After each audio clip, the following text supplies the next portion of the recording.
This is my review of A Space Adventure Hour, the third season episode of Star Trek Strange New Worlds. When the Enterprise is tasked with testing a prototype holodeck, La'an creates a murder mystery program tailored specifically to her. But when a malfunction traps her inside the simulation, the stakes of her fictional case quickly become all too real. Before I get into this, the usual heads up that I don't do spoiler-free reviews on this channel, so if you've not yet seen the episode, maybe go check it out first before watching any further. Oh boy, there's a lot to unpack with this one. This is a holodeck episode in the original series era. Let's start here because the introduction of holodeck technology during this time frame opens a whole can of worms.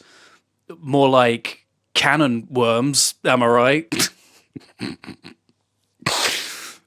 Sorry. The holodeck was kind of a big deal when it first appeared in TNG. This incredible revolutionary tech that served as a clear demarcation between Kirk's era and this new era taking place a century later. For all its many issues, Encounter at Farpoint actually did a pretty good job introducing this with the scene where Riker steps on the holodeck for the first time, completely in awe of this new technology. This set the tone for the new show and its future setting. And yet, here we are over a century earlier, and the holodeck already exists. And it's not just a mad sketch on a napkin.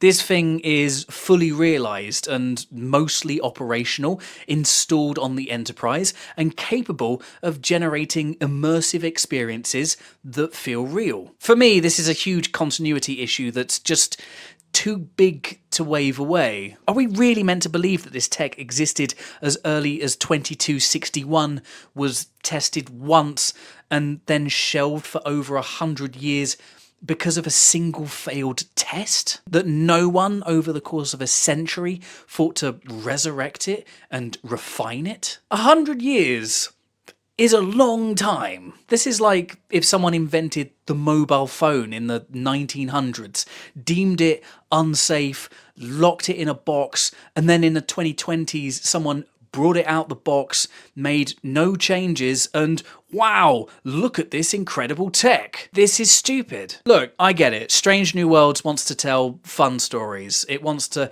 play in the big, fun Star Trek sandbox. Most of the time, I'm willing to forgive a lot of this canon-stretching stuff if the story's good enough. But that's not the case here. The writers know what they're doing. They know they're breaking canon.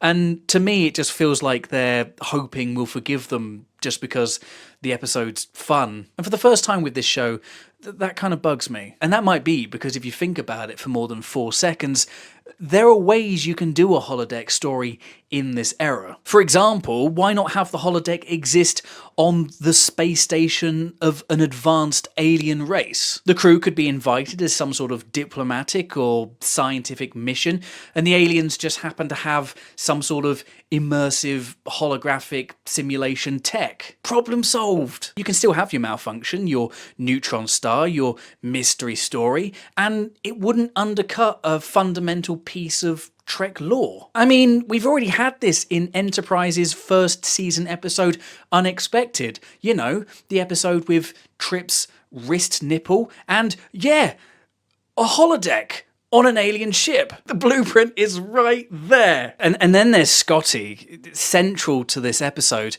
effectively the one managing the tech, because of course he is. Helly is absent once again. I'm starting to get Jet Reno vibes with all these excuses to explain her sporadic appearances. Anyway, that aside, Scotty's the engineer here, and while it's fun to see him get more focus, all this creates another continuity issue. As we see in TNG's 6th season episode Relics, Scotty is amazed by the holodeck. He steps onto a recreation of the original series bridge and is clearly blown away by this technology. This creates a major problem as here he's shown to be more than familiar with the holodeck over 100 years earlier. Now, Relics created some issues of its own that intensified with the release of Generations. If I remember correctly, it was retconned that Scotty was suffering from some sort of memory loss due to being stuck in the transporter buffer for 75 years. So I guess you can tack all of this on as well and just say that he forgot about all this stuff too, but this is a bit of a reach now, isn't it? come on. At some point, this stops being smart canon bending and starts becoming just a headache. I want to watch the episode. I want to enjoy it. I don't want to be performing mental gymnastics just to make the fucking universe work. If you're willing to turn off your brain and enjoy this episode as a bit of light-hearted entertainment, you're probably going to have a lot of fun here. But if you're someone who enjoys the internal logic and the consistency of this universe, someone who derives joy from the tight continuity that links stories and characters over decades and even generations, then this episode is kind of a nightmare. But enough of all that shit. What about the story itself? It's fine. It's a murder mystery, very much in the mold of TNG's Dixon Hill episodes, Elementary Dear Data, or even DS9's excellent fourth season episode, Our Man Bashir. Mileage will ultimately vary depending on your own personal taste. Personally speaking, I've never really been a big fan of the murder mystery genre. The episode comes with a very familiar structure that's quite easy to predict. Malfunction traps the crew and they've got to solve the in-universe mystery to escape the holodeck and save the ship. We've seen this exact setup before several times, so the episode doesn't really offer us anything new. And I think that might be part of a wider issue with the show as a whole. It's entertaining, it certainly looks great, and the whole cast is fantastic, but what is it really doing that's new? Increasingly, the show feels like a remix of classic Trek tropes. Genre episode here, musical episode there, courtroom drama, fairy tale, now murder mystery. These episodes are usually enjoyable in the moment, but not many of these are leaving a lasting impression. For me, this more just reminds me that there are better episodes that we could be watching instead, and that's not good. But still, credit where it's due, the cast absolutely commits. Anson Mount's clearly having a lot of fun here, playing against type as a sleazy producer. Babs Olusanmican gave me a huge laugh midway through, unexpectedly dropping a hilarious British invasion accent. Generally speaking, the episode serves as a great showcase for the cast's range. Everyone gets to wear wigs and costumes, try out different accents, and flex their comedic or dramatic chops, and a lot of this is a lot of fun to watch. I even liked Paul Wesley's performance, going full-on parody with his over-the-top, exaggerated Shatner impression. It feels like a dig at fans who criticised his initial take on Kirk. Full disclosure, I was one of those fans. It's almost as if this is saying, fine, here's your Shatner impression, happy now? See how silly this is? Fair play. The episode also veers into heavy meta territory, depicting a pulpy sci-fi show that's clearly a not so subtle but generally good-natured dig at the original series. These moments are fun, even if, like most of the episode, they come with a heavy whiff of been here before, evoking strong memories of Black Mirror's much better parody episode, USS Callister. All this gives the writers free license to wink heavily at the audience. There are loads of inside jokes, visual gags, and thinly veiled allusions to Gene Roddenberry and the very messy, behind-the-scenes legacy of Trek's early days. And I suppose this might be interesting, but I just couldn't really get into much of this. I was distracted, not only by all the canon gymnastics I was doing, but also trying to reconcile all this in the universe. The notion that